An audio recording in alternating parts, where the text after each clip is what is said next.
አርካኑ ሶላትን ያጎደለ ሰው በምን መልኩ ነው የሚያስተካክለው? ሶላቱን ሙሉ በሙሉ በመድገም ወይስ አንድ ረክዓ በመጨመር? ወዲያውስ ካላስታወሰ ቆይቶ ከሶላቱ ከወጣ በኋላ ከሆነ ምን ያድርግ? እንዲሁም በአንድ ሶላት ላይ ሁለት አርካኖች ከተረሱስ? በተጨማሪም እጁን ማንሳት ከተባለው በላይ ያነሳ ሰው ሁክሙ ምንድነው የሚሉ ጥያቄዎች ናቸው። የማንኛውም ሰጋጅ ሶላቱ ትክክል የሚሆነው የሶላት አርካኖችን፣ ማዕዘኖችን፣ መሰረቶችን አውቆ ጠብቆ ሲሰገድ ነው። የሶላት መስፈርቶችን፣ ቅድመ ሁኔታዎችን፣ አርካን ማዕዘኖችን አስቀድሞ ማወቅና ከሶላቱ መጀመሪያ እስከ መጨረሻ እነዚህን የሶላት መሰረቶችን መጠበቅ ግዴታ ነው። የሶላት መሰረቶችን አፈጻጸማቸውን፣ ስርዓታቸውን የማያውቅ ሰው ለሱ ሶላቱ ትክክል የመሰለው እንኳ ቢሆን ሶላቱን ሊያጎድ ሊያበላሽ ይችላል። አርካኖችን ማወቅ አንድ ነገር ነው። ከአርካኖች ጋር ደግሞ ተያያዥ የሆኑ ነገሮችን ማወቅ ሌላ ተጨማሪ አርካኑን ከማወቅ ያልተናነሰ አንገብጋቢነት ያለው ጉዳይ ነው። የሶላትን አርካን አውቆም ይሁን ተሳስቶ ረስቶ መተው ማጉደል ሶላቱን ያበላሻል።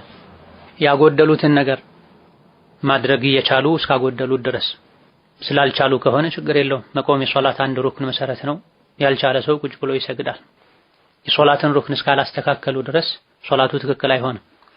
እየሰገዱ ሳለ ሩክን መጉደሉን ካስታወሱ እዛው ባሉበት ረክዓ ላይ ከሆነ ሩክን የጎደለው ወደኋላ ወዳጎደሉት ሩክን መለስ ብሎ ሩክኑን ማስተካከል ይቻላል፣ ማሟላት ይቻላል። ለምሳሌ የመጀመሪያው ረክዓ ላይ ሆኖ ሩኩዕ እንደወረደ ፋቲሐን እንዳልቀራ ያስታወሰ ሰው መለስ ብሎ ቀና ብሎ ፋቲሐ ቀርቶ እንደገና ሩኩዕ ይወርዳል። ስጁድ ላይ ከወረደ በኋላም ፋቲሐን ለመቅራቱን ያስታወሰ ሰው ተነስቶ ፋቲሐ ቀርቶ ያለ ሩኩዕ የወረደውን ስጁድ ከዛ በፊት ያለውን ተግባር እንደ ረክዓ ሳይቆጥር ተነስቶ መልሶ ቆሞ ፋቲሐ ቀርቶ ሩኩዕም ከነበረ የረሳው ሩኩዕን ብቻ አድርጎ ፋቲሐው ትክክል ከነበረ ቀጣይ የሶላት ክፍሎችን እንደገና ያከናውናል። ሁለተኛው ረክዓ ላይ ከሆነ ግን ይሄን ያስታወሰው ሁለተኛው ረክዓ ላይ ሆኖ የፊተኛው ረክዓ ላይ ፋቲሐ እንዳልቀራ ወይም ሩኩዕ እንዳላደረገ ያስታወሰ ሰው ግን ያለበትን ረክዓ እንደ መጀመሪያው ረክዓ በመቁጠር የጎደሉ ሩክኖችን ያሟላል። የጎደለው አንድም ይሁን ሁለት ሩክን በዚህ መልኩ እዛው ቅርብ ካሉ መልሶ ማስተካከል፣ ወደ ኋላ ብቻ መለስ ብሎ ማስተካከል።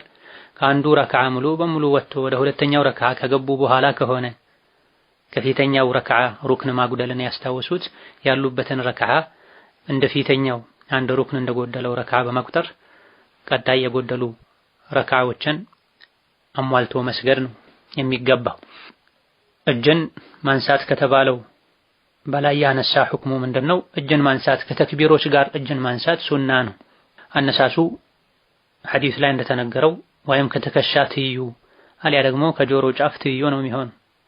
በዚህ መልኩ ማንሳቱ አጅሩን ሱናውን የተሟላ የሚያደርገው ሲሆን ከዚህ አሳልፎ ወይም አሳንሶ ማንሳቱ የሶላትን ጌጥ ውበት ሱናውን አጉድሏል ነው እንጂ የሚባለው ሶላቱ ራሱ ላይ የሚያሳድረው ተጽዕኖ አይኖርም።